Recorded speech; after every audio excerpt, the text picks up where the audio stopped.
Dear students, all are welcome to another class of Management Concept and Principles. In this class, we will discuss about the term modern approaches of management thoughts. Okay, in previous classes, we learned about the terms of classical approach, neoclassical approaches. Okay, let's move the detailed class. In modern approach, management thoughts broadly classified into three categories, that is quantitative approach, system approach and contingency approaches. Okay. അപ്പോൾ നമ്മുടെ management thoughts അല്ലെങ്കിൽ management approaches നമുക്ക് ബ്രോഡായിട്ട് നമ്മൾ 4 തരത്തിലാണ് തരംതിരിച്ചിരിക്കുന്നത്. ഒന്നാമത്തെ classical, രണ്ടാമത്തത് നമ്മുടെ new classical, മൂന്നാമത്തതാണ് നമ്മുടെ മോഡേൺ അപ്രോച്ച്, നാലാമത്തെ ന്യൂ ട്രെൻഡ് അല്ലെങ്കിൽ ലേറ്റസ്റ്റ് ട്രെൻഡ്. അപ്പോൾ ഈ മോഡേൺ അപ്രോച്ച് ആണ് നമ്മൾ ഇന്നത്തെ ക്ലാസ്സിൽ ഉൾപ്പെടുത്തിയിട്ടുള്ളത്. കാരണം ബാക്കി 2 അപ്രോച്ചുകളും നമ്മൾ വളരെ വിശദമായി തന്നെ കഴിഞ്ഞ ക്ലാസ്സുകളിൽ പറഞ്ഞു കഴിഞ്ഞു. അതുകൊണ്ട് ഇന്നത്തെ ക്ലാസ്സിൽ നമ്മൾ മോഡേൺ അപ്രോച്ചസിനെ കുറിച്ചാണ് പറയുന്നത്. ഈ ഒരു അപ്രോച്ചസും കൂടി കഴിയുമ്പോൾ നമ്മൾ ഈ ഒന്നാമത്തെ ചാപ്റ്റർ നമ്മൾക്ക് പൂർത്തീകരിക്കാൻ വേണ്ടി കഴിയും. ഓക്കെ, അപ്പോൾ മോഡേൺ അപ്രോച്ചസിൽ 3 കാറ്റഗറീസ് ചെയ്തിട്ടുള്ള അപ്രോച്ച് ആണുള്ളത്. ഒന്ന് quantitative approach, then second one system approach and third one contingency approaches. Okay, with the modernization and increase in complexity, some new approaches have been developed or emerged. That approach is called modern approaches. These have been developed after 1915s. The various modern approaches ഞാൻ already പറഞ്ഞു കഴിഞ്ഞു, quantitative, system and contingency. Okay, നമുക്ക് ഓരോന്നും വിശദമായി തന്നെ പഠിക്കാം. നമ്മൾക്കറിയാം ഒരുപാട് തരത്തിലുള്ള മാറ്റങ്ങളും അതുപോലെ തന്നെ ബിസിനസിന്റെ ആ ടൈപ്പിലും സ്കെയിലും അതുപോലെ തന്നെ അതിന്റെ നാച്ചുറലൊക്കെ ഒരുപാട് തരത്തിലുള്ള കോംപ്ലക്സിറ്റീസും അതുപോലെ തന്നെ ചേഞ്ചസ് ഒക്കെ വന്ന ഒരു കാലഘട്ടമായിരുന്നു 1950 എന്ന് പറയുന്നത്. അപ്പോൾ 1950 കാലഘട്ടത്തിന് ശേഷമാണ് മാനേജ്മെന്റ് തോട്ട്സിൽ അല്ലെങ്കിൽ മാനേജ്മെന്റ് കൺസെപ്റ്റിൽ അല്ലെങ്കിൽ മാനേജ്മെന്റ് അപ്രോച്ചസിൽ മോഡേൺ അപ്രോച്ച് എന്ന് പറയുന്ന പുതിയൊരു ശാഖ വരാനുള്ള കാരണം. അതിൽ 3 അപ്രോച്ചസുകളാണ് മെയിൻ ആയിട്ട് നമുക്ക് പറയാനുള്ളത്. ഇതിൽ ഒരുപാട് അപ്രോച്ചസുകൾ ഉണ്ടെങ്കിലും ഈ 3 അപ്രോച്ചസുകളാണ് നമ്മുടെ സിലബസിലുള്ള നമുക്ക് പഠിക്കുവാനുള്ളത്. ഒന്ന് ക്വാണ്ടിറ്റേറ്റീവും സിസ്റ്റം അതുപോലെ തന്നെ കണ്ടിൻജൻസി അപ്രോച്ചസ്. നമ്മൾക്ക് ആദ്യം ക്വാണ്ടിറ്റേറ്റീവ് അപ്രോച്ചസ് എന്താണെന്ന് നോക്കാം. ക്വാണ്ടിറ്റേറ്റീവ് അപ്രോച്ചസ്, അപ്പോൾ ഈ ഒരു പേരിൽ പറയുന്ന പോലെ തന്നെയാണ്, it's an approaches for quantitative. Quantitative എന്ന് പറഞ്ഞാൽ എന്താ, നമുക്കൊന്ന് മെഷർ ചെയ്യാൻ പറ്റുന്നതിനെയാണ് നമ്മൾ ക്വാണ്ടിറ്റേറ്റീവ് എന്ന് പറയുന്നത്, ക്വാണ്ടിറ്റി എന്ന് പറയുന്നത്. അപ്പോൾ ക്വാണ്ടിറ്റേറ്റീവ് അപ്രോച്ചസിൽ നമ്മളോട് പറയുന്നത്, ഇപ്പോൾ ഒരു ക്വാണ്ടിറ്റേറ്റീവ് അപ്രോച്ചസിൽ നമ്മളോട് കൃത്യമായിട്ട് പറയുന്നത് management is a science approach or mathematical approach or decision theory approach. അപ്പോൾ quantitative approach otherwise called it's a science approach, management science approach or mathematical approach or decision theory approaches. അപ്പോൾ quantitative approach is an approach it involves certain mathematical tools or techniques for solving the managerial problems. നമ്മുടെ managerial problems solve ചെയ്യാൻ വേണ്ടിയിട്ട് നമ്മൾ മാത്തമാറ്റിക്കിലുള്ള മാത്തമാറ്റിക്സിലെ ചില ടെക്നിക്കുകളും അതിലെ ചില സാധ്യതകളും നമ്മൾ ഉപയോഗപ്പെടുത്തുകയാണ് for solving our managerial problems. അത്തരത്തിൽ സോൾവ് ചെയ്തുകൊണ്ട് നമ്മുടെ ഓർഗനൈസേഷൻ ഇഫക്റ്റീവ്നെസ്സും അതുപോലെ തന്നെ എഫിഷ്യൻസിയും വർദ്ധിപ്പിക്കുവാൻ പറ്റും എന്നുള്ളതാണ് ഈ ഒരു അപ്രോച്ചസിൽ നമ്മളോട് പറയുന്നത്. അതുപോലെ തന്നെ ഇതിന്റെ മെയിൻ കോൺട്രിബ്യൂട്ടേഴ്സ് എന്ന് പറയുന്നത് ടൈലർ, ഗിൽബർട്ട്, ഗാൻഡ്, ജുവൽഡീൻ, ന്യൂമാൻ, ഈ പറയുന്ന ആൾക്കാരാണ് ഇതിന്റെ മെയിൻ കോൺട്രിബ്യൂട്ടേഴ്സ്. അവരാണ് ഇത്തരത്തിലുള്ള ഒരു അപ്രോച്ചസ് മാനേജ്മെന്റിന് സംഭാവന നൽകിയത്. അതുപോലെ തന്നെ management is A logical process, it can be expressed in terms of mathematical symbols and relationship. അപ്പോൾ മാനേജ്മെന്റിന്റെ അഗാധമായ നമ്മുടെ മാത്തമാറ്റിക്സിന്റെ അഗാധമായ സാധ്യതകൾ ഉപയോഗിച്ചുകൊണ്ട് അതിന്റെ സാധ്യതകളെ നമ്മുടെ മാനേജ്മെന്റ് ഫീൽഡിലേക്ക് അപ്ലൈ ചെയ്യുന്നതിനെയാണ് നമ്മൾ ഈ മാനേജ്മെന്റ് ക്വാണ്ടിറ്റേറ്റീവ് അപ്രോച്ച് എന്ന് പറയുന്നത്, മാനേജ്മെന്റ് ക്വാണ്ടിറ്റേറ്റീവ് അപ്രോച്ച് എന്ന് പറയുന്നത്. അതുപോലെ തന്നെ നമ്മൾക്കറിയാം മാനേജ്മെന്റ് എന്ന് പറയുന്നത് ഒരു കോംപ്ലക്സ് പ്രോസസ്സാണ് അല്ലെങ്കിൽ ഒരു ലോജിക്കൽ പ്രോസസ്സാണ്. നമ്മൾക്ക് അതിനെയൊക്കെ in terms of mathematical simple അല്ലെങ്കിൽ റിലേഷൻഷിപ്പ് ഉപയോഗിച്ചുകൊണ്ട് നമുക്ക് അതിനെയൊക്കെ നമുക്ക് എക്സ്പ്രസ് ചെയ്യാൻ വേണ്ടി പറ്റും. അങ്ങനെ എക്സ്പ്രസ് ചെയ്യുകയും ആ മാനേജീരിയൽ പ്രോബ്ലംസിനെ നമ്മൾ ഈ പറയുന്ന മാത്തമാറ്റിക്കൽ ടൂൾസ് ഉപയോഗിച്ചുകൊണ്ട് നമ്മൾ അതിനെ സോൾവ് ചെയ്യുകയും ചെയ്യുന്നതിനെയാണ് quantitative approach എന്ന് പറയുന്നത്. Application of quantitative or operational technique for solving managerial problems. We have so many problems are there in the field of management that problems can be easily solved with the help of the mathematical tools or mathematical technique. നമ്മൾക്കറിയാം ഒരുപാട് തരത്തിലുള്ള ക്വാണ്ടിറ്റേറ്റീവും അതുപോലെ തന്നെ operational technique ഒക്കെ involve ചെയ്യുന്നതാണ് mathematics എന്ന് പറയുന്ന ഒരു മേഖല. അപ്പോൾ അത്തരത്തിൽ മാത്തമാറ്റിക്സ് എന്ന് പറയുന്ന മേഖലയിൽ ഉൾപ്പെടുന്ന ഇത്തരത്തിലുള്ള ടൂൾസുകളും ടെക്നിക്കുകളും നമ്മൾ മാനേജ്മെന്റിലേക്ക് അപ്ലൈ ചെയ്യുകയാണ്. അങ്ങനെ അപ്ലൈ ചെയ്തുകൊണ്ട് നമ്മുടെ മാനേജറിയൽ പ്രോബ്ലംസ് ഒക്കെ ഈസി ആയിട്ട് നമുക്ക് സോൾവ് ചെയ്യാൻ വേണ്ടി പറ്റും. അങ്ങനെ സോൾവ് ചെയ്യുമ്പോൾ തന്നെ നമുക്ക് നമ്മുടെ ഓപ്പറേഷണൽ എഫിഷ്യൻസിയും അതുപോലെ തന്നെ നമ്മുടെ ഈ പറയുന്ന പ്രൊഡക്ഷന്റെ നമ്പർ ഇൻക്രീസ് ചെയ്യാനൊക്കെ പറ്റും. അതുവഴി അൾട്ടിമേറ്റ് നമ്മുടെ എയിം നമ്മൾക്ക് അച്ചീവ് ചെയ്യാൻ പറ്റും എന്നുള്ളതാണ് ക്വാണ്ടിറ്റേറ്റീവ് അപ്രോച്ചസിൽ പറയുന്നത്. അതുപോലെ തന്നെ quantitative techniques are simulation, linear programming, game theory, decision theory, ഈ പറയുന്ന കാര്യങ്ങളൊക്കെ ഇതൊക്കെയാണ് അതിന്റെ എക്സാമ്പിൾ. ഈ പറഞ്ഞ മാനേജ്മെന്റ് ഈ മാത്തമാറ്റിക്കൽ ടെക്നിക്ക് അല്ലെങ്കിൽ ടൂൾസ് എന്ന് പറഞ്ഞ simulation, linear programming, game theory, decision theory, ഇതൊക്കെ ഉപയോഗിച്ചുകൊണ്ട് ഡിസിഷൻ തിയറി ഒക്കെ ഉപയോഗിച്ചുകൊണ്ട് നമുക്ക് നല്ല നല്ല തീരുമാനങ്ങൾ എടുക്കുവാൻ വേണ്ടി പറ്റും. അപ്പോൾ മാനേജ്മെന്റിന്റെ ഇമ്പോർട്ടന്റ് ആയ ഒരു ഫംഗ്ഷൻ എന്ന് പറയുന്നത് ഫോർ ടേക്കിംഗ് ബെറ്റർ ഡിസിഷൻ, ഒരു ബെറ്റർ ഡിസിഷൻ എടുക്കാനുള്ളതാണ് മാനേജ്മെന്റിന്റെ ഇമ്പോർട്ടന്റ് ആയ ഫംഗ്ഷൻ എന്ന് പറയുന്നത്. For making that decision we help the mathematical tools. That tools is called decision theory. Decision theory ഒക്കെ ഉപയോഗിച്ചുകൊണ്ട് നമുക്ക് നല്ല രീതിയിൽ നമ്മുടെ മാനേജ്മെന്റിൽ നമുക്ക് തീരുമാനങ്ങൾ എടുക്കാൻ വേണ്ടി പറ്റും. അപ്പോൾ ക്വാണ്ടിറ്റേറ്റീവ് അപ്രോച്ച് എന്ന് പറയുന്നത് മാനേജ്മെന്റിന്റെ പുതിയൊരു അപ്രോച്ചാണ്. It's a science approach or mathematical approach or decision theory approach എന്ന് പറയും. കാരണം the application of mathematical tools and techniques in the field of management for solving the managerial problems, that approach is called quantitative approaches എന്ന് നമുക്ക് പറയുവാൻ വേണ്ടി പറ്റും. അപ്പോൾ അത്രയും മാത്രമേ സിമ്പിൾ ആയിട്ട് പറയാനുള്ളൂ. അങ്ങനെ അത്ര കാര്യങ്ങൾ അതിന് വിശാലമായിട്ട് നമുക്ക് അതിനെ പറയാനൊന്നുമില്ല, നമ്മൾക്ക് അത്രമാത്രം അറിഞ്ഞാൽ മതിയാകും. ഓക്കെ, അപ്പോൾ എന്താണെന്നൊരു ഏകദേശ ധാരണ നിങ്ങൾ കിട്ടിക്കാണും. നമുക്ക് അതിൽ നിന്ന് നമ്മുടെ uses or merits of quantitative approach, ഈ അപ്രോച്ചസിന്റെ യൂസസ് അല്ലെങ്കിൽ മെറിറ്റ് എന്താണെന്ന് നമ്മൾക്ക് നോക്കുവാൻ വേണ്ടി പറ്റും. First one, it helps in establishing relationship among quantifiable variables of a decision making situation. അപ്പോൾ നമുക്കിവിടെ നമുക്ക് നല്ല രീതിയിൽ ഒരു റിലേഷൻഷിപ്പ് ഉണ്ടാക്കാൻ വേണ്ടി പറ്റും എമംഗ്സ് ക്വാണ്ടിഫയബിൾ വേരിയബിൾ. നമ്മൾക്ക് ഈ പറയുന്ന മെഷർ ചെയ്യാൻ പറ്റുന്ന അല്ലെങ്കിൽ എക്സ്പ്രസ് ചെയ്യാൻ പറ്റുന്ന, അതായത് മാത്തമാറ്റിക്കൽ ടൂൾ ഉപയോഗിച്ച് എക്സ്പ്രസ് ചെയ്യാൻ പറ്റുന്ന വേരിയബിളിനൊക്കെ നമുക്ക് നല്ല രീതിയിൽ റിലേറ്റ് ചെയ്തുകൊണ്ട് നമ്മൾക്കൊരു ബെറ്റർ ഡിസിഷൻ എടുക്കാൻ വേണ്ടി നമുക്ക് പറ്റും. അപ്പോൾ ഒരു ഡിസിഷൻ എടുക്കാൻ വേണ്ടിയിട്ട് നമ്മൾക്ക് മാത്തമാറ്റിക്കൽ ടൂൾ ഉപയോഗിച്ചുകൊണ്ട് നമ്മുടെ ക്വാണ്ടിഫയബിൾ ആയ വേരിയബിൾ, ക്വാണ്ടിഫയബിൾ വേരിയബിൾ എന്ന് പറഞ്ഞാൽ നമുക്ക് മെഷർ ചെയ്യാൻ പറ്റുന്ന വേരിയബിൾ, അതിനെയൊക്കെ നമ്മൾ കോർത്തിണക്കിക്കൊണ്ട് നമുക്ക് നല്ലൊരു തീരുമാനം എടുക്കാൻ വേണ്ടി ആ ക്വാണ്ടിറ്റേറ്റീവ് അപ്രോച്ചസ് പ്രകാരം നമുക്ക് പറ്റും. Then second one, application of mathematical models helps in arriving at a precise and accurate result by analyzing complex statistical data. നമ്മുടെ ഈ ഒരു മാനേജ്മെന്റ് എന്ന് പറയുന്നത് അല്ലെങ്കിൽ ഒരു ബിസിനസ് എന്ന് പറയുന്നത് ഇറ്റ്സ് എ കോംപ്ലക്സ് പ്രോസസ്. അപ്പോൾ അതിൽ ഒരുപാട് തരത്തിലുള്ള സ്റ്റാറ്റിസ്റ്റിക്കൽ ഡാറ്റയൊക്കെ ഉണ്ടാവും, കോംപ്ലക്സ് ആയ സ്റ്റാറ്റിസ്റ്റിക്കൽ ഡാറ്റയൊക്കെ ഉണ്ട്. അപ്പോൾ അതൊക്കെ നമ്മൾക്ക് നല്ല ലഘൂകരിച്ചുകൊണ്ട് നമുക്ക് ഒരു പ്രിസൈസ് തീമിലേക്ക് കൊണ്ടുവരാൻ വേണ്ടി മാത്തമാറ്റിക്കൽ മോഡൽസ് നമുക്ക് ഉപയോഗിക്കാം.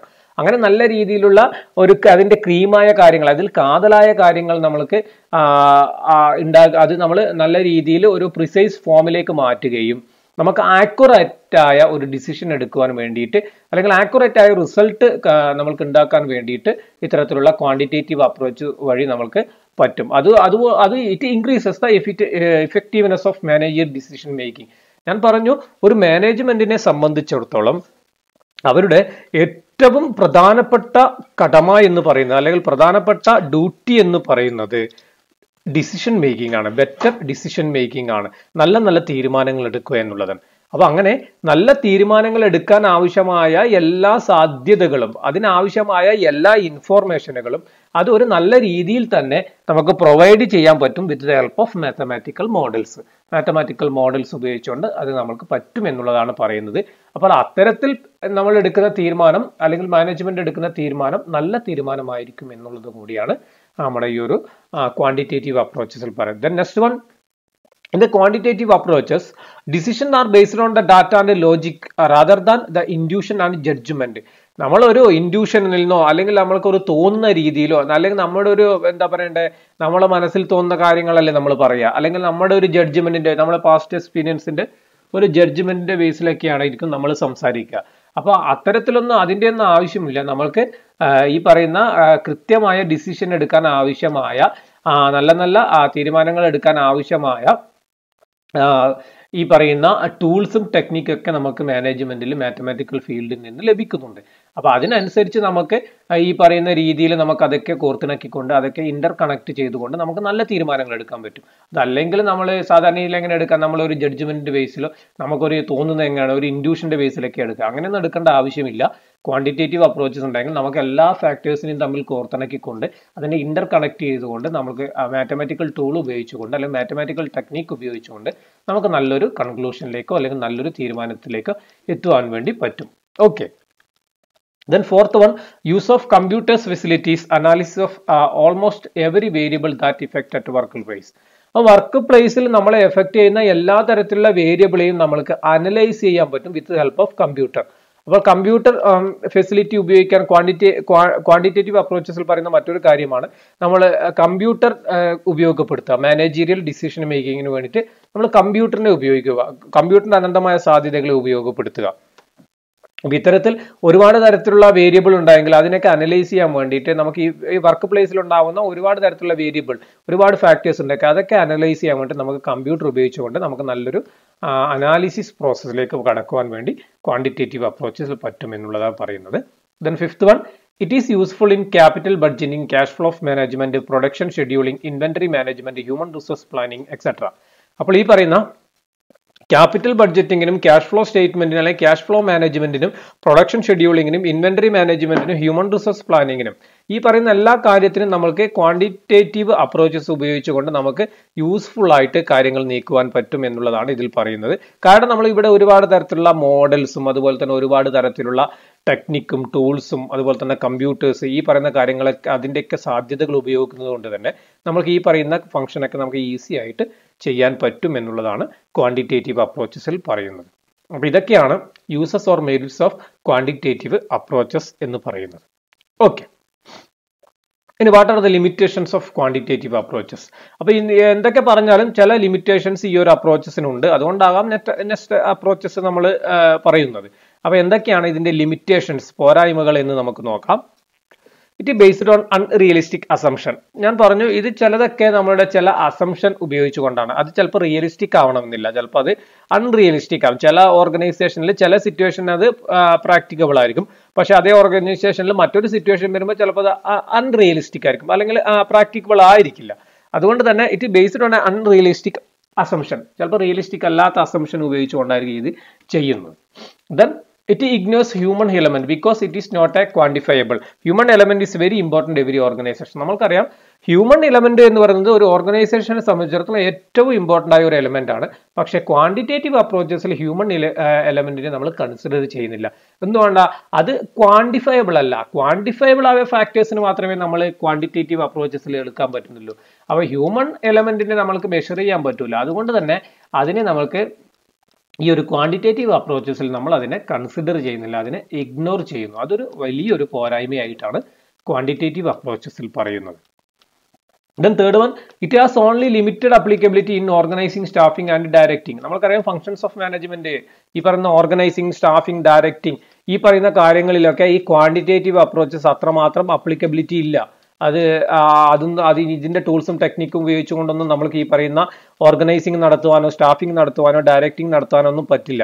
അപ്പൊ ഈ പറയുന്ന ചില ഫംഗ്ഷനുകളിൽ ഈ ക്വാണ്ടിറ്റേറ്റീവ് അപ്രോച്ചസ് വർക്ക് ചെയ്യില്ല. അപ്പൊ അത് വലിയൊരു എന്താ പറയണ്ടേ ഡിമെറിറ്റ് ആണ്, അപ്ലിക്കബിൾ അല്ല അത്. Okay, then next one, mathematical modes cannot be substituted for a sound judgement. നേരത്തെ നമ്മൾ പറഞ്ഞു ജഡ്ജ്മെന്റ് ഒരു മോശം കാര്യമായിട്ടാണ് പറഞ്ഞത്, പക്ഷെ ഇപ്പോൾ പറയുന്നത് ഒരു സൗണ്ട് ജഡ്ജ്മെന്റ്, അതായത് ഒരു മാനേജർ ഒരുപാട് വർഷത്തെ എക്സ്പീരിയൻസ് കൊണ്ടൊക്കെ അദ്ദേഹം ഒരു തീരുമാനത്തിലേക്ക് എത്തും. പക്ഷെ ആ ഒരു തീരുമാനത്തിന് സബ്സ്റ്റിറ്റ്യൂട്ട് വെക്കാൻ പറ്റുന്നതല്ല ഒരിക്കലും ഏത് ഈ പറഞ്ഞ മാത്തമാറ്റിക്കൽ മോഡൽസിലൂടെ എടുക്കുന്ന തീരുമാനം എന്ന് പറയുന്നത്. ചിലപ്പോൾ അത് തെറ്റായി പോകാം എന്നുള്ളതാണ് ഇതിൽ പറയുന്നത്. Then fifth one, decision taken in the absence of adequate information are not optimum decision. ചിലപ്പോൾ നമുക്ക് എല്ലാ തരത്തിലുള്ള ഫാക്ടേഴ്സോ ഇൻഫോർമേഷനോ ലഭിക്കില്ല. പക്ഷെ നമ്മൾ ഈ മാത്തമാറ്റിക്കൽ മോഡൽസിലൊക്കെ ഉപയോഗിച്ച് അല്ലെ ടെക്നിക്കൊക്കെ ഉപയോഗിച്ചുകൊണ്ട് നമ്മൾ ഒരു തീരുമാനത്തിൽ എത്തുകയും ചെയ്യും. പക്ഷെ അതൊരിക്കലും നല്ല തീരുമാനമാവണമെന്നില്ല. അപ്പൊ അങ്ങനെ ഒരു പോരായ്മയും കൂടി ക്വാണ്ടിറ്റേറ്റീവ് അപ്രോച്ചസിൽ ഉണ്ട്. Okay, that's all. Then next I would like to talk about the quantitative. What is the difference between quantitative approaches and scientific management?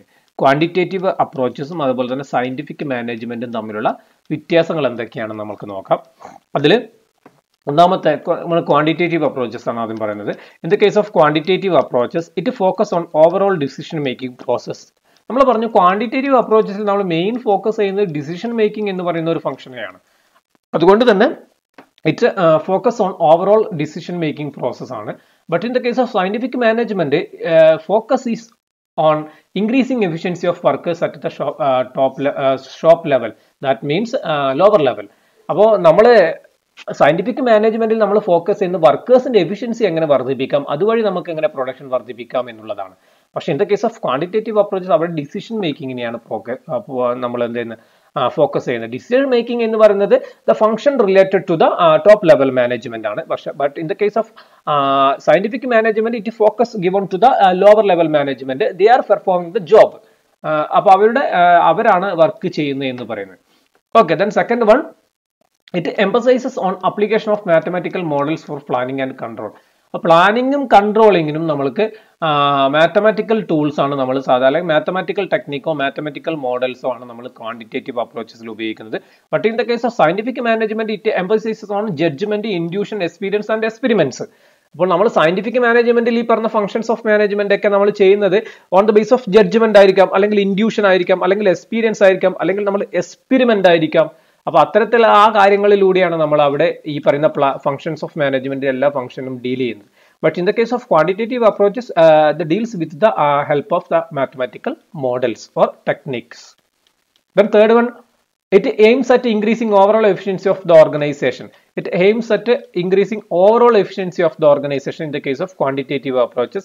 But in the case of scientific approaches, it aims at increasing efficiency of workers at lower level.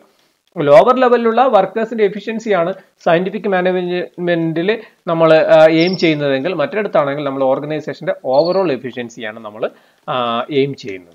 Then fourth one, it adopt a multi disciplinary approach to solve organisational problem. ഇവിടെ ഒരു multi disciplinary approach ആണ്. കാരണം നമ്മൾ മാനേജ്മെന്റിലേക്ക് നമ്മൾ ഏത് include ചെയ്യുന്നു, mathematical tool include ചെയ്യുന്നു, അതുപോലെ തന്നെ കമ്പ്യൂട്ടറിന്റെ സാധ്യതകൾ ഉപയോഗിക്കുന്നു. But in the case of scientific management, it is not a multidisciplinary approach. Assistance of expert from different discipline is not a sought. അപ്പോൾ നമ്മൾ ഈ പറയുന്ന രീതിയിൽ എക്സ്പേർട്ടിന്റെ അഭിപ്രായങ്ങളൊക്കെ നമ്മൾ ഡിഫറെന്റ് ഡിസിപ്ലിന് വാങ്ങുന്നുണ്ടെങ്കിൽ പോലും ഇതൊരു മൾട്ടി ഡിസിപ്ലിനറി ആണ് എന്ന് നമുക്ക് സയന്റിഫിക് മാനേജ്മെന്റിന്റെ പറയാൻ വേണ്ടി പറ്റില്ല. Then fifth one, computers are extensively used to analyze complex data for decision making. ഇവിടെ നമ്മൾ നേരത്തെ ഞാൻ പറഞ്ഞു കമ്പ്യൂട്ടറിന്റെ അനന്തമായ സാധ്യതകൾ ഉപയോഗിച്ചുകൊണ്ടാണ് നമ്മൾ ഈ പറയുന്ന കോംപ്ലക്സ് ആയ ഡാറ്റയൊക്കെ നമ്മൾ അനലൈസ് ചെയ്യുന്നത്. But in the case of scientific management computers are not used at all. Computers ഒന്നും അവിടെ ഉപയോഗിക്കുന്നില്ല. അവിടെ decisions are based on the experiment and experience, അല്ലെങ്കിൽ ഇൻഡ്യൂഷൻ ആൻഡ് ജഡ്ജ്മെന്റ്. ഇത്തരത്തിലാണ് അവിടെ ഡിസിഷൻ മേക്കിംഗ് എടുക്കുന്നത്. അപ്പൊ ഇതൊക്കെയാണ് difference between quantitative approaches and scientific management എന്ന് പറയുന്നത്. അപ്പോൾ നമ്മൾ പറഞ്ഞു ക്വാണ്ടിറ്റേറ്റീവ് അപ്രോച്ച് ഫോക്കസ് ചെയ്യുന്നത് ഡിസിഷൻ മേക്കിങ്ങിനാണെങ്കിൽ സയന്റിഫിക് മാനേജ്മെന്റ് ഫോക്കസ് ചെയ്യുന്നത് വർക്കേഴ്സിന്റെ എഫിഷ്യൻസിയാണ്. അതുപോലെ തന്നെ ഇവിടെ മാത്തമാറ്റിക്കൽ മോഡൽസ് ആണ് ഉപയോഗിക്കുന്നതെങ്കിൽ അവിടെ ജഡ്ജ്മെന്റും ഇൻഡ്യൂഷൻ ആണ് ഉപയോഗിക്കുന്നത്. അതുപോലെ തന്നെ ഇവിടെ ഓവറോൾ എഫിഷ്യൻസിയാണ് ഫോക്കസ് ചെയ്യുന്നതെങ്കിൽ സയന്റിഫിക് മാനേജ്മെന്റിൽ അത് വർക്കേഴ്സിന്റെ എഫിഷ്യൻസിയാണ് ഫോക്കസ് ചെയ്യുന്നത്. അതുപോലെ തന്നെ ക്വാണ്ടിറ്റേറ്റീവ് അപ്രോച്ചസ് ഒരു മൾട്ടി ഡിസിപ്ലിനറി അപ്രോച്ച് ആണെന്ന് പറയാം. പക്ഷേ സയന്റിഫിക് അപ്രോച്ച് ഒരു മൾട്ടി ഡിസിപ്ലിനറി അപ്രോച്ച് അല്ല. അതുപോലെ തന്നെ ക്വാണ്ടിറ്റേറ്റീവ് അപ്രോച്ചസിൽ നമ്മൾ കമ്പ്യൂട്ടറൊക്കെ ഉപയോഗിക്കുന്നുണ്ട്. But in the case of scientific management we are not used in the computer for solving the managerial problems. Okay, that's all the difference between quantitative approach and scientific management. Okay, then next important modern approach, system approaches. R.A. Johnson, Kenneth Bouldings, Chester Bernard, ഈ പറയുന്ന ആൾക്കാരാണ് ഇതിന്റെ main contributors എന്ന് പറയുന്നത്. അവരാണ് നമുക്ക് ഈ ഒരു സിസ്റ്റം അപ്രോച്ച് നമുക്ക് തന്നത്. അപ്പോൾ ഇവിടെ സിസ്റ്റം അപ്രോച്ച് എന്ന് പറയുമ്പോൾ തന്നെ നിങ്ങൾക്ക് അതിന്റെ ഉള്ളിൽ തന്നെ നിങ്ങൾക്ക് അറിയാം സിസ്റ്റം എന്ന് പറഞ്ഞാൽ എന്താണ്? അപ്പോൾ അതുമായിട്ട് ബന്ധപ്പെട്ട ഒരു അപ്രോച്ചാണ്. The classical approaches emphasise on the structure and task. The behavioural approaches emphasises on people. നമുക്കറിയാം ക്ലാസിക്കൽ അപ്രോച്ച് നമ്മൾ എപ്പോഴും ഒരു ബിസിനസിന്റെ സ്ട്രക്ചറും അതിന്റെ ടാസ്ക് ജോബിനെ കുറിച്ചൊക്കെയാണ് പറയുന്നത്. രണ്ടാമത്തെ ബിഹേവിയറൽ അപ്രോച്ചസ് അല്ലെങ്കിൽ നമ്മുടെ നിയോ ക്ലാസിക്കൽ അപ്രോച്ചസിൽ പറയുന്നത് ആ ജോബ് ചെയ്യുന്ന വർക്കേഴ്സിനെ കുറിച്ചാണ്. അതുപോലെ തന്നെ ക്വാണ്ടിറ്റേറ്റീവ് അപ്രോച്ചസിൽ പറയുന്നത് അവിടെ ഫോക്കസ് ചെയ്യുന്നത് ഈ പറഞ്ഞ മാത്തമാറ്റിക്കൽ മോഡൽസിനെ കുറിച്ചാണ്. പക്ഷേ സിസ്റ്റം അപ്രോച്ചസിൽ ഫോക്കസ് ചെയ്യുന്നത് management integrated approaches of A problem solving. Management എന്ന് പറഞ്ഞ ഒരു സിസ്റ്റം പോലെയാണ്, provides A management integrated approach four problem solving. Problem solve ചെയ്യാനുള്ള എങ്ങനെയാണ് സോൾവ് ചെയ്യുന്നത് എന്നുള്ളതാണ്.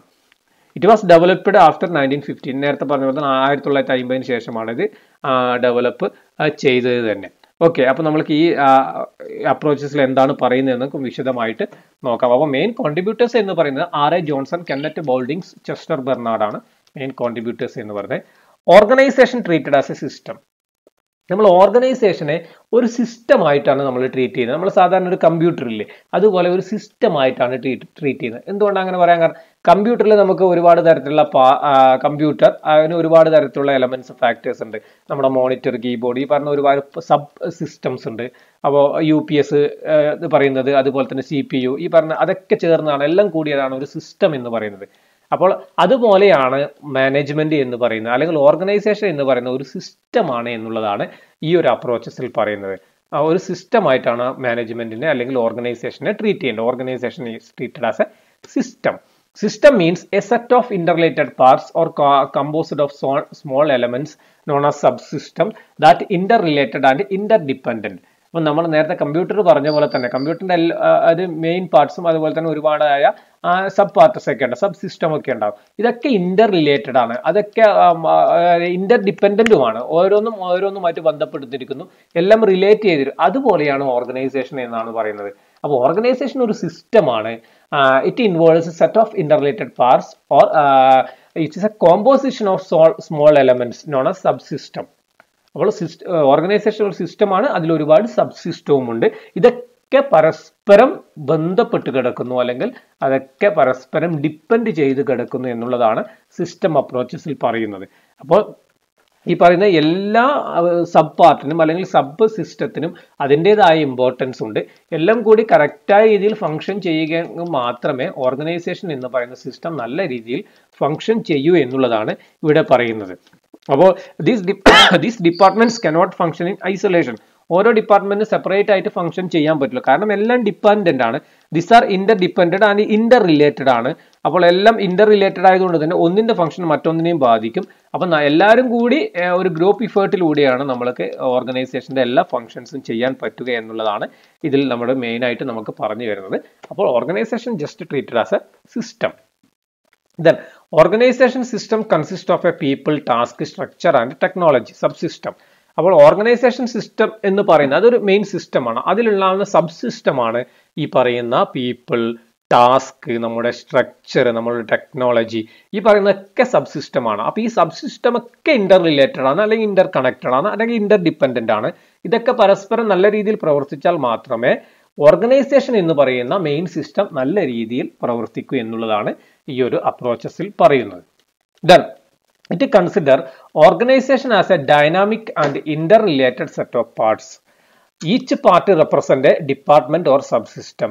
Each department has its own subsystem. Continuous and effective interaction of subsystem result in attainment of goals of a large system. ഇപ്പോൾ നമ്മൾ പറയുന്നത്, ഇപ്പോൾ നമ്മുടെ ഒരു കോളേജ് എടുത്തു കഴിഞ്ഞാൽ തന്നെ കോളേജ് എന്ന് പറയുന്ന ഒരു സിസ്റ്റം ആണെങ്കിൽ കോളേജിന്റെ സബ് സിസ്റ്റമാണ് ഓരോ ഡിപ്പാർട്ട്മെന്റും എന്ന് പറയുന്നത്. അപ്പോൾ ഓരോ ഡിപ്പാർട്ട്മെന്റിലും വീണ്ടും ഓരോ സബ് സിസ്റ്റം ഉണ്ടാവും. ഓരോ സബ് സിസ്റ്റം ഇപ്പോൾ മീൻസ് കോളേജ് ഒരു സിസ്റ്റം, കോളേജിന്റെ സബ് സിസ്റ്റമാണ് ഡിപ്പാർട്ട്മെന്റ് എന്ന് പറയുന്നത്. ആ ഡിപ്പാർട്ട്മെന്റിന്റെ അകത്ത് ഓരോ ക്ലാസ് റൂമുകളാണ് ഡിപ്പാർട്ട്മെന്റിന്റെ സബ് സിസ്റ്റം എന്ന് പറയുന്നത്. അപ്പോൾ ഇതൊക്കെ പരസ്പരം ബന്ധമുള്ളതാണ്, ഓരോന്നും അതിൻ്റെതായ കാര്യത്തിൽ ഇമ്പോർട്ടൻ്റ് ആണ്. അപ്പോൾ അങ്ങനെ ആവുമ്പോൾ അവരൊക്കെ കണ്ടിന്യൂസ് ആയിട്ട് ഇഫക്റ്റീവ് ആയിട്ട് ഇന്ററാക്ട് ചെയ്യുമ്പോൾ ഈ സബ് സിസ്റ്റം ഒക്കെ നല്ല രീതിയിൽ പ്രവർത്തിക്കും. അങ്ങനെ പ്രവർത്തിക്കുമ്പോൾ ഈ സബ് സിസ്റ്റം എല്ലാം നല്ല രീതിയിൽ പ്രവർത്തിച്ചു കഴിഞ്ഞാൽ അത് നമ്മുടെ മെയിൻ സിസ്റ്റത്തിന്റെ ഗോൾസിനെ ഈസി ആയിട്ട് അച്ചീവ് ചെയ്യാൻ പറ്റും. അല്ലെങ്കിൽ നമുക്ക് എന്താണ് മെയിൻ ആയ നമ്മുടെ സിസ്റ്റം എന്ന് പറയുന്ന ഓർഗനൈസേഷൻ്റെ ഗോൾസിനെ മെയിൻ ഗോൾസിനെ നമുക്ക് ഈസി ആയിട്ട് അച്ചീവ് ചെയ്യാൻ പറ്റും എന്നുള്ളതാണ് ഈ ഒരു കൺസെപ്റ്റിൽ അല്ലെങ്കിൽ ഈ ഒരു അപ്രോച്ചസിൽ പറയുന്നത്. The main parts of an organization system are organizational input, organizational process, organizational output. നമ്മുടെ ഒരു സിസ്റ്റം കമ്പ്യൂട്ടർ സിസ്റ്റം പോലെ തന്നെയാണ്. നമ്മൾ ആദ്യം ഒരു ഇൻപുട്ട് കൊടുക്കും, പിന്നെ അവിടെ പ്രോസസ്സ് നടക്കും, അതിനുശേഷം അതൊരു ഔട്ട്പുട്ട് നൽകും. അതിനെയാണ് ഓർഗനൈസേഷൻ സിസ്റ്റം. ഓർഗനൈസേഷൻ സിസ്റ്റം എന്ന് പറയുന്നത് ഈ പറയുന്ന എല്ലാ പാർട്ടുകളും കൂടിയതാണ്. ഏതൊക്കെയാണ് part? Organisational input, organisational process, organisational output. അപ്പോൾ ഒരു സിസ്റ്റമായിട്ടാണ് പ്രവർത്തിക്കുന്നത്. അതുപോലെ തന്നെ ഈ സിസ്റ്റത്തിന് ഇതൊരു ഓപ്പൺ സിസ്റ്റമാണ്. ഇതുമായിട്ട് ബന്ധപ്പെട്ടുള്ള ഒരുപാട് സറൗണ്ടിങ്സിലുള്ള ഒരുപാട് ഫാക്ടേഴ്സ് ഇതുമായിട്ട് ബന്ധപ്പെട്ടിട്ടുണ്ട്. അതായത് ഗവൺമെന്റ്, സപ്ലൈസ്, കസ്റ്റമേഴ്സ്, കോമ്പറ്റീറ്റേഴ്സ്, ഈ പറയുന്ന ഒരുപാട് ഫിനാൻഷ്യൽ ഇൻസ്റ്റിറ്റ്യൂഷൻസ്, ഇതൊക്കെ ഈ ഓർഗനൈസേഷനുമായിട്ട് ബന്ധപ്പെട്ട് കിടക്കുന്ന മറ്റു ബന്ധപ്പെട്ട് കിടക്കുന്ന സറൗണ്ടിങ്സിലുള്ള ഒരു സബ് സിസ്റ്റമാണ്. അപ്പൊ ഇതൊക്കെ നല്ല രീതിയിൽ ഇതുമായിട്ട് ബന്ധപ്പെടുകയും ഇവരൊക്കെ കൂടി പ്രവർത്തിക്കുന്നതിന്റെ ഫലമായിട്ടാണ് ഈ ഒരു സിസ്റ്റം നല്ല രീതിയിൽ പ്രവർത്തിക്കുന്നത് എന്ന് പറയുന്നത്. ഓക്കെ, അപ്പോൾ നമുക്ക് അതാണ് സിസ്റ്റം അപ്രോച്ച് എന്ന് പറയുന്നത്. ഇനി എന്തൊക്കെയാണ് ഇതിന്റെ മെറിറ്റ്സ് അല്ലെങ്കിൽ യൂസസ് എന്ന് നമുക്ക് നോക്കാം. First one, system approach consider management is A totality and it's parts. System approaches പറയുന്നത് മാനേജ്മെന്റ് എന്ന് പറയുന്നത് ഒരു ടോട്ടാലിറ്റിയുമാണ്, അതിന്റെ പാർട്സും കൂടിയതാണ്. അപ്പോൾ എല്ലാ പാർട്സുകളും പ്രവർത്തിച്ചാൽ മാത്രമേ മാനേജ്മെന്റ് എന്ന് അല്ലെങ്കിൽ ഓർഗനൈസേഷൻ അല്ലെങ്കിൽ മാനേജ്മെന്റ് എന്ന് പറയുന്ന സിസ്റ്റം ഇഫക്റ്റീവായിട്ട് പ്രവർത്തിക്കൂ എന്ന് പറയുന്നു. Then it points out of the role of synergy is in management. Synergy means that the whole is greater than the sum of its parts. It means 2 + 2 = 5. System approach result in synergy effect. Synergy എന്ന് പറയുന്നത് നമ്മൾ കൂട്ടായിട്ട് ചെയ്യുന്ന ഒരു പ്രവർത്തനത്തെയാണ് synergy, group effort എന്നെല്ലാം പറയും synergy എന്ന് പറഞ്ഞു കഴിഞ്ഞാൽ. അപ്പോൾ ഇവിടെ മാനേജ്മെന്റ് എന്ന് പറയുന്ന ഒരു സിനർജിയാണ്. സിനർജി എന്ന് പറയാൻ കാരണം നമ്മൾ എല്ലാവരും കൂടി ഓരോ സബ് പാർട്ടും അല്ലെങ്കിൽ ഓരോ സബ് സിസ്റ്റവും ഇഫക്റ്റീവായിട്ട് ഫംഗ്ഷൻ ചെയ്താൽ മാത്രമേ മെയിൻ സിസ്റ്റത്തിന് ഗോൾ അച്ചീവ് ചെയ്യാൻ പറ്റൂ. അപ്പോൾ ഇതൊരു ഗ്രൂപ്പ് ഇഫേർട്ട് ആണ് എന്നുള്ളതാണ് പറയുന്നത്.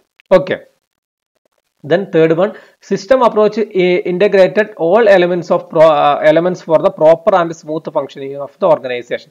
ഈ സിസ്റ്റം അപ്രോച്ച് പ്രകാരം നമ്മൾ എല്ലാ ഓർഗനൈസേഷന് ബന്ധപ്പെട്ട എല്ലാ ഫാക്ടേഴ്സിനെയും എല്ലാ എലമെന്റിനെയും നമ്മൾക്ക് ഒരേ രീതിയിൽ ഇന്റഗ്രേറ്റ് ചെയ്യാനും അതിനെ കോർഡിനേറ്റ് ചെയ്യാനും പറ്റുന്നു. അതുകൊണ്ട് തന്നെ പ്രോപ്പർ ആൻഡ് സ്മൂത്ത് ഫംഗ്ഷനിങ് നമ്മൾക്ക് ഓർഗനൈസേഷനിൽ ഉറപ്പുവരുത്താൻ വേണ്ടി സിസ്റ്റം അപ്രോച്ച് പ്രകാരം നമ്മൾക്ക് പറ്റും.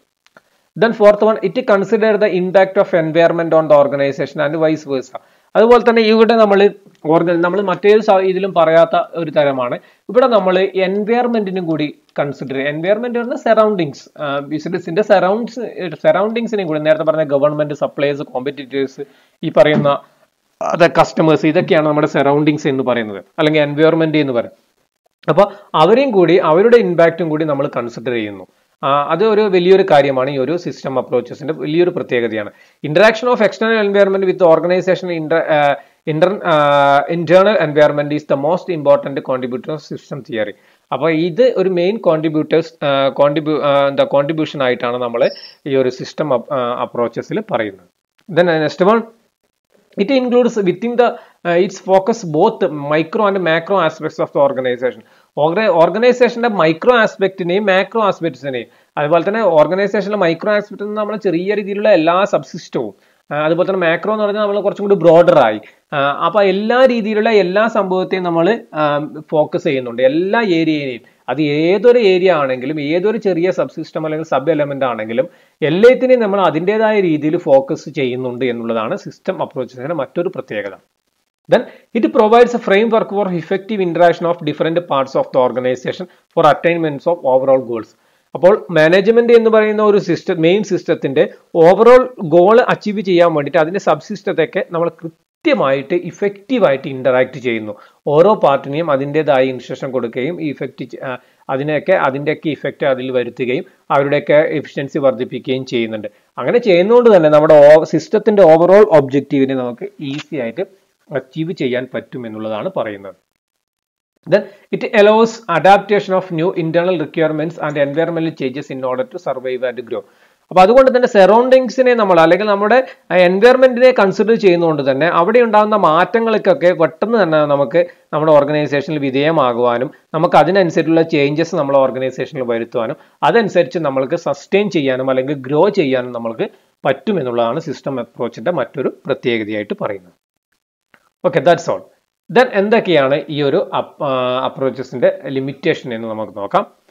First one, system approach is purely theoretical, vague and abstract. It cannot be easily applied to all practical problems.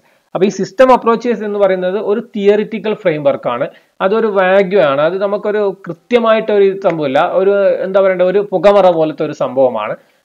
അതുകൊണ്ട് തന്നെ ഇത് എല്ലാ സമയത്തും നമുക്ക് അപ്ലിക്കബിൾ ആണ് എന്ന് നമുക്ക് പറയാൻ വേണ്ടി പറ്റില്ല. എല്ലാ പ്രോബ്ലംസിനും ഇത് അപ്ലിക്കബിൾ ആണ് എന്ന് നമുക്ക്, അല്ലെങ്കിൽ എല്ലാ സിറ്റുവേഷനെയും നമുക്ക് മാനേജ് ചെയ്യാൻ ഈ ഒരു അപ്രോച്ചസ് കൊണ്ട് പറ്റുമെന്ന് നമുക്ക് പറയാൻ വേണ്ടി പറ്റില്ല. It lakhs universality. അപ്പോൾ ഇത് it cannot B upload in all organisation. It is suitable not to small organisation. ഇതൊരു യൂണിവേഴ്സലി ആക്സെപ്റ്റബിൾ അപ്രോച്ചസ് ആണെന്ന് നമുക്ക് പറയാൻ പറ്റില്ല. കാരണം ഇതൊരു ഓർഗനൈസേഷന് ചിലപ്പോൾ നല്ലതായിരിക്കും, മറ്റൊരു ഓർഗനൈസേഷൻ ചിലപ്പോൾ അത് നേരെ തിരിച്ചായിരിക്കും. അപ്പോൾ ഇതെല്ലാ ഓർഗനൈസേഷനിലും നമുക്ക് അപ്ലിക്കബിൾ ആണ്, അല്ലെങ്കിൽ അപ്ലിക്കേഷൻ അപ്ലൈ ചെയ്യാൻ വേണ്ടി പറ്റുകയില്ല. അതുപോലെ തന്നെ സ്മോൾ ഓർഗനൈസേഷൻ ഒന്നും നമുക്കിത് ഈ ഒരു സിസ്റ്റം അപ്രോച്ചസ് ഒന്നും ഉപയോഗിക്കാൻ വേണ്ടി സാധിക്കുകയില്ല. Then third one, it fails to specify the nature of interaction and interdependencies, particularly between organization and its external environment.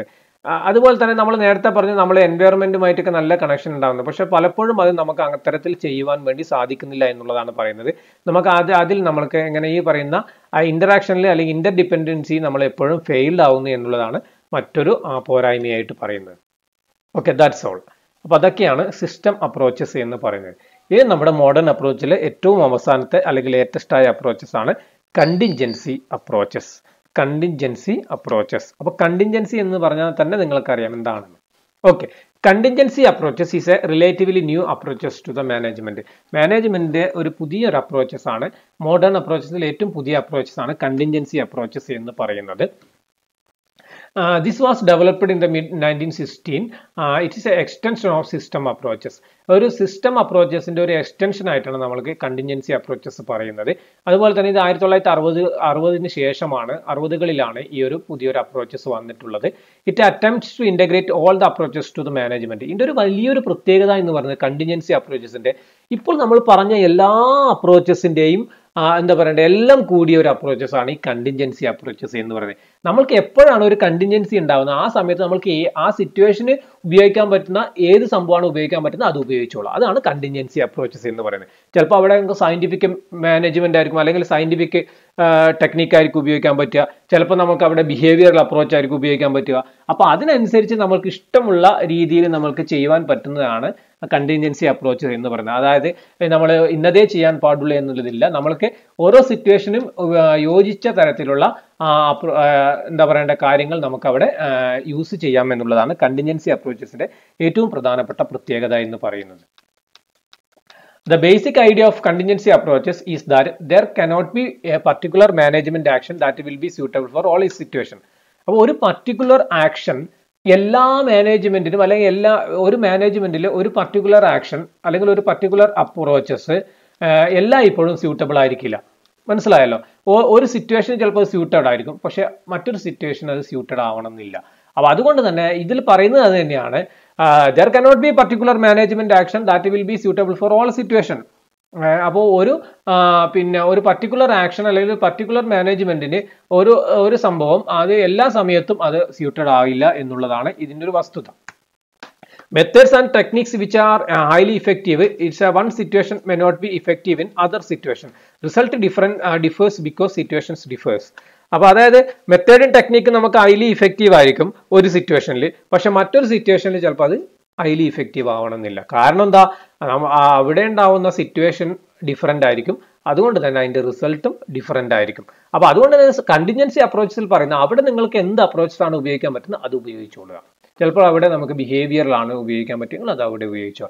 അത്തരത്തിൽ ഒരു അപ്രോച്ചസിനെയാണ് കണ്ടിൻജൻസി അപ്രോച്ചസ് എന്ന് പറയുന്നത്. കാരണം ഇത് integrate all the approaches to the മാനേജ്മെന്റിന്റെ എല്ലാ അപ്രോച്ചസും ഇന്റഗ്രേറ്റ് ചെയ്യുന്നതുകൊണ്ടാണ് ഇതിനെ കണ്ടിൻജൻസി അപ്രോച്ചസ് എന്ന് പറയുന്നത്. Accordingly contingency approaches suggest that the task of managers is to try to identify the which technique will a particular situation best contribute to the attainment of management goals. അപ്പൊ ഇതിൽ പറഞ്ഞതേ ഉള്ളൂ, management ഒരു കാര്യം ചെയ്യുന്നതിന് മുമ്പ് ഐഡന്റിഫൈ ചെയ്യുക ഈ സിറ്റുവേഷൻ ഏറ്റവും യോജിക്കുന്ന ഏത് അപ്രോച്ചസ് ആണ് ആ അപ്രോച്ച് നമ്മൾ അവിടെ അപ്ലൈ ചെയ്യുക. അങ്ങനെ നമ്മുടെ മാനേജ്മെന്റ് ഗോള് അച്ചീവ് ചെയ്യാം. In short, contingency approach says that organisation are different, they face different situation and require different ways of managing.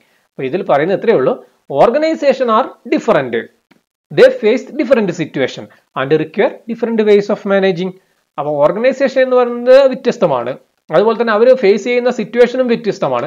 അതുകൊണ്ട് എന്തിനാണ് നമ്മൾ എല്ലായിടത്തും ഒരേ അപ്രോച്ചസ് അപ്ലൈ ചെയ്യണം എന്ന് പറയുന്നത്? അതുകൊണ്ട് തന്നെ നമുക്ക് മാനേജ്മെന്റും ഡിഫറൻസ് ആയിരിക്കും, ഡിഫറെന്റ് വേയിലായിരിക്കും മാനേജിങ് ചെയ്യേണ്ടത്. അതുകൊണ്ട് നമുക്ക് അവിടെ ഏറ്റവും അഡാപ്റ്റ് ചെയ്യാൻ പറ്റുന്ന ആ ഒരു അപ്രോച്ചസ് നമുക്ക് അവിടെ അപ്ലൈ ചെയ്യാം എന്നുള്ളതാണ് കണ്ടിൻജൻസി അപ്രോച്ചസിൽ പറയുന്നത്. Contingency approach is also known as situational approaches. അതുകൊണ്ട് തന്നെ ഇതിനെ നമുക്ക് സിറ്റുവേഷണൽ അപ്രോച്ചസ് എന്ന് പറയാം. നമുക്ക് ആ സിറ്റുവേഷൻ അനുസരിച്ച് എന്ത് നമുക്ക് ഉപയോഗിക്കാം. The main contributors of contingency approaches, John Woodward, Fedler, Lawrence, James, Thompson and others. ഇവരൊക്കെയാണ് ഇതിന്റെ മെയിൻ കോൺട്രിബ്യൂട്ടേഴ്സ് എന്ന് പറയുന്നത്. അപ്പോൾ ഇതിന്റെ മെറിറ്റ്സ് എന്തൊക്കെയാണെന്ന് നമുക്ക് നോക്കാം. ഞാൻ നേരത്തെ വിശദമായിട്ട് പറഞ്ഞു, അതിൽ തന്നെ ഇതിന് മെറിറ്റ്സ് ഉണ്ട്. It's a integration of all approaches to management. എല്ലാ അപ്രോച്ചസിന്റെ ഒരു എന്താ പറയുക ഇന്റഗ്രേഷൻ ആണ് ഇത് എന്ന് പറയാം. It's A pragmatic and open minded. ഇത് നമുക്കൊരു പ്രായോഗികത്തിൽ വരുത്താൻ പറ്റുന്ന ഒരു അപ്രോച്ചസ് ആണ്, അല്ലെങ്കിൽ ഓപ്പൺ മൈൻഡഡ് അപ്രോച്ചസ്. ഇത് മാത്രമേ ഉപയോഗിക്കാൻ പാടുള്ളൂ എന്ന് പറയുന്നില്ല, ഇതൊരു ഓപ്പൺ മൈൻഡഡ് അപ്രോച്ചസ് ആണ്. ഓരോ സിറ്റുവേഷൻ അനുസരിച്ച് നമുക്ക് ഓരോ അപ്രോച്ചസ് നമുക്ക് ഉപയോഗിക്കാൻ സാധിക്കുന്നതാണ്. It guides the practicing managers to alert and adaptive to environmental variable while choosing the strategy and technique. നമുക്കൊരു സിറ്റുവേഷൻ ഉണ്ടായി കഴിഞ്ഞാൽ നമ്മൾ ആ എൻവയറമെന്റ് മനസ്സിലാക്കിയും ആ വേരിയബിളിനെ മനസ്സിലാക്കിയും അതിനനുസരിച്ച് നമുക്ക് അലേർട്ട് ചെയ്യാനും അതിന് ആവശ്യമായ ടെക്നിക്ക് അഡോപ്റ്റ് ചെയ്യാനും നമുക്കിവിടെ സ്വാതന്ത്ര്യമുണ്ട് എന്ന് പറയാം. അതുപോലെ തന്നെ it consider all possible variables or factors that effect A situation and then adopt one which is the best.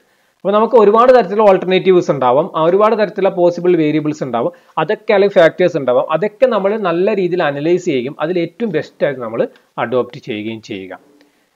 Helps devising suitable motivational and leadership approaches to which will get best out of organisational workers.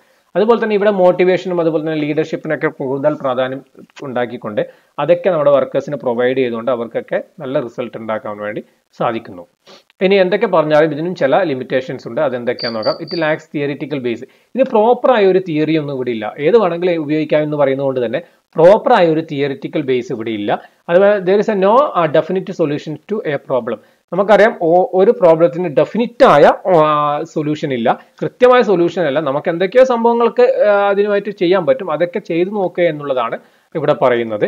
അതുകൊണ്ട് തന്നെ ഇതൊരു costly പ്രോസസ്സാണ്, കാരണം ഒരു timely പ്രോസസ്സാണ്. Costly എന്ന് പറഞ്ഞു കഴിഞ്ഞാൽ നമുക്കിപ്പോൾ ഒരു മാനേജേഴ്സിന് ഒരുപാട് സമയം എടുക്കേണ്ടി വരും ഒരു നല്ലൊരു തീരുമാനത്തിലേക്ക് അല്ലെങ്കിൽ റൈറ്റ് ചോയ്സിലേക്ക് എത്താൻ വേണ്ടിയിട്ട്. അതുകൊണ്ട് ടൈം അവിടെ കൺസ്യൂം ചെയ്യേണ്ടി വരും. അതുപോലെ തന്നെ നല്ല എന്താ പറയണ്ട കോസ്റ്റ്ലി പ്രോസസ്സും കൂടി ആയിരിക്കും. Then it is not possible for managers to determine all the factors they are relevant to decision making situation. അതുപോലെ തന്നെ മാനേജ്മെന്റിന് ഒരു കോംപ്ലക്സ് പ്രോസസ്സാണ്. അവർക്ക് പെട്ടെന്ന് മാനേജേഴ്സിന് ഡിറ്റർമൈൻ ചെയ്യാൻ പറ്റില്ല ഏതൊക്കെ ഫാക്ടേഴ്സ് ആണ് ഇതിൽ ഏറ്റവും കൂടുതൽ ഇമ്പോർട്ടൻ്റ് ആയിട്ടുള്ളത് four taking A better decision എന്നുള്ളത്. Then fourth one, it suggests a reactive strategy in coping with environmental changes and complexity. Instead of proactive strategies needed to today fast changing and complex environment. അപ്പോൾ നമുക്കറിയാം ഇന്നത്തെ situation, ഇന്നത്തെ സാഹചര്യം എന്നത് പെട്ടെന്ന് തന്നെ change ആയിരിക്കുന്ന ഒരു സാഹചര്യമാണ്. അവിടെ നമുക്ക് ഇത് പെട്ടെന്ന് നമുക്ക് ഈ പറയുന്ന രീതിയിൽ അത് കോപ്പപ്പ് ചെയ്തുകൊണ്ട് നമുക്ക് യൂസ് ചെയ്യാൻ അല്ലെങ്കിൽ അഡോപ്റ്റ് ചെയ്യാൻ പറ്റണമെന്നില്ല. Then what are the difference between system approaches and contingency approaches. അപ്പോൾ നമ്മൾ അവസാനം പഠിച്ച സിസ്റ്റം അപ്രോച്ചസും കണ്ടിൻജൻസി അപ്രോച്ചസുമാണ്. അത് തമ്മിലെ ഡിഫറൻസ് എന്താണെന്ന് നോക്കാം. ഇതിൽ ഒന്നാമത്തെ പറഞ്ഞത് it treated organisation like it treated all organisation. ഇവിടെ നമ്മൾ ഓർഗനൈസേഷൻ എല്ലാം ഒരേ രീതിയിലാണ് എന്നുള്ളതാണ് നമ്മൾ ട്രീറ്റ് ചെയ്യുന്നത്. ഇവിടെ എല്ലാ ഓർഗനൈസേഷൻ ഒരേ രീതിയിലാണ് നമ്മൾ ട്രീറ്റ് ചെയ്യുന്നത്. അതായത് അവരുടെ സൈസോ കൾച്ചറൽ സെറ്റിങ്സോ ഡൈനാമിക് ഇതൊന്നും നമ്മൾ നോക്കുന്നില്ല. നമ്മൾ എല്ലാ ഓർഗനൈസേഷൻ സെയിം പാറ്റേണിൽ അല്ലെങ്കിൽ സെയിം ആയിട്ടാണ് കാണുന്നത്. പക്ഷേ contingency approaches it treated each organisation unique entity. ഓരോ ഓർഗനൈസേഷനും അതിൻ്റെതായ യുണീക്ക് അസ്തിത്വം അല്ലെങ്കിൽ യുണീക്കായ എൻറ്റിറ്റി അതിൻ്റെതായ അസ്തിത്വമുണ്ട് എന്നുള്ളതാണ്. അപ്പോൾ എല്ലാത്തിനും ഡിഫറെൻ്റ് ആയിട്ടാണ് നമ്മൾ ട്രീറ്റ് ചെയ്യുന്നത്. ഇവിടെ ഉപയോഗിക്കുന്ന ഒരു ടെക്നിക്ക് ചിലപ്പോൾ മറ്റൊരു ഓർഗനൈസേഷനിൽ പറ്റണമെന്നില്ല. Okay. Then it stresses interaction and independency among the system and subsystem. System അപ്രോച്ചസിൽ ഓരോന്നിൻ്റെയും സ്ട്രെസ് ചെയ്യുന്നുണ്ട് ഇന്ററാക്ഷനും അതുപോലെ തന്നെ ഇൻഡിപെൻഡൻസിയും നമ്മൾ സ്ട്രെസ് ചെയ്യുന്നുണ്ട്. പക്ഷേ in the case of contingency approach identify the exact nature of interdependency and their impact on organisation and its management style. നമ്മൾ ഒരുപാട് സാധ്യതകളെ കുറിച്ച് വിശദമായിട്ട് പഠനം നടത്തി അത് ഏറ്റവും ബെസ്റ്റ് ആയതാണ് നമ്മൾ ഇവിടെ ഉപയോഗിക്കുന്നത്. ഇവിടെ ഈ പറഞ്ഞ കണ്ടിൻജൻസി അപ്രോച്ചസിൽ നമ്മൾ ഉപയോഗിക്കുന്നത്. Then third one, it stresses upon the synergy effect of organization and external input. ഇവിടെ നമ്മൾ ഒരു ഗ്രൂപ്പ് ഇഫേർട്ട് ആണ് സിസ്റ്റം അപ്രോച്ചസിൽ. സിസ്റ്റവും അതുപോലെ തന്നെ സബ് സിസ്റ്റവും ഒക്കെയുള്ള ഒരു സിനേജി ഇഫക്റ്റ് ആണ്. പക്ഷേ it related to organisation structure and decision to the environment. ഇവിടെ നമ്മൾ റിലേറ്റ് ചെയ്യുന്ന ഓർഗനൈസേഷൻ സ്ട്രക്ചറും അതുപോലെ തന്നെ അതിന്റെ ഡിസൈനും ആണ്. എൻവയറമെന്റുമായിട്ടുള്ള അതിന്റെ ഡിസൈനും അതുപോലെ തന്നെ ഓർഗനൈസേഷൻ സ്ട്രക്ചറും ആയിട്ടാണ് നമ്മളിവിടെ സ്ട്രെസ് ചെയ്യുന്നത് അല്ലെങ്കിൽ റിലേറ്റ് ചെയ്യുന്നത്. It's a vague and complex. System approach ഒരു വാഗ്യൂ ആണ്, അതൊരു കോംപ്ലക്സ് ആണ്. ഇറ്റ്സ് എ പ്രാഗ്മാറ്റിക്, ഇതൊരു പ്രായോഗികത്തിൽ വരുത്താൻ പറ്റുന്ന ഒരു അപ്രോച്ചസ് ആണ് കണ്ടിൻജൻസി അപ്രോച്ച് എന്ന് പറഞ്ഞാൽ. It's an action oriented approaches ആണ്. Major contributions are social psychologist ആണ്. ഇവിടെയൊക്കെ സിസ്റ്റം അപ്രോച്ചസിലൊക്കെ ഒരു സോഷ്യൽ സൈക്കോളജിസ്റ്റ് ആണ് നമ്മൾ മേജർ കോൺട്രിബ്യൂട്ടേഴ്സ് ആയിട്ട് പറയുന്നത്. ഇവിടെ മേജർ കോൺട്രിബ്യൂട്ടേഴ്സ് ആർ സോഷ്യോളജിസ്റ്റ് ആണ്. അപ്പോൾ ഇവിടെ സോഷ്യോളജിസ്റ്റും ഇവിടെ സോഷ്യൽ സൈക്കോളജിസ്റ്റുമാണ് മെയിൻ കോൺട്രിബ്യൂട്ടേഴ്സ് എന്ന് പറയുന്നത്. ഇതൊക്കെയാണ് സിസ്റ്റം അപ്രോച്ചസും കണ്ടിൻജൻസി അപ്രോച്ചസും തമ്മിലുള്ള ഡിഫറൻസ് എന്ന് പറയുന്നത്. അപ്പോൾ നമ്മൾ ഒന്നാമത്തെ ചാപ്റ്റർ ഇതോടുകൂടി കഴിയുകയാണ്. അപ്പോൾ നമ്മൾ ഒന്നാമത്തെ ചാപ്റ്ററിൽ പറഞ്ഞത് മാനേജ്മെന്റ് തോട്ട്സ് ആണ്, മാനേജ്മെന്റ് അപ്രോച്ചസ് ആണ്. നമ്മൾ ഈ പറയുന്ന ക്ലാസിക്കൽ, നിയോ ക്ലാസിക്കൽ അതുപോലെ തന്നെ മോഡേൺ അപ്രോച്ചസ് ആണ് ഈ ചാപ്റ്ററിൽ ഉൾപ്പെടുത്തിയിട്ടുള്ളത്. അപ്പോൾ നിങ്ങൾക്ക് എല്ലാവർക്കും നല്ല രീതിയിൽ തന്നെ എല്ലാ ക്ലാസ്സുകളും മനസ്സിലായിട്ടുണ്ടാവുമെന്ന് വിചാരിക്കുന്നു. അപ്പോൾ ഇത് നമ്മുടെ അവസാനത്തെ ഈ ഒരു ചാപ്റ്ററിന്റെ ക്ലാസ് ആണ്. തൊട്ട് മുമ്പുള്ള ഒരുപാട് തരത്തിലുള്ള ക്ലാസ്സുകൾ നമ്മൾ ഈ ഒരു ചാനലിൽ തന്നെ ഉണ്ട്. അപ്പോൾ നിങ്ങൾ അതൊക്കെ ഒന്ന് കാണുക. അങ്ങനെ ഈ ഒരു ചാപ്റ്റർ മൊത്തത്തിൽ എല്ലാ വീഡിയോസും കണ്ടുകൊണ്ട് നിങ്ങൾ നല്ല രീതിയിൽ തറവായിട്ട് മനസ്സിലാക്കി വെക്കുക. അതിന് നോട്ടൊക്കെ പ്രിപ്പയർ ചെയ്ത് വെക്കുക.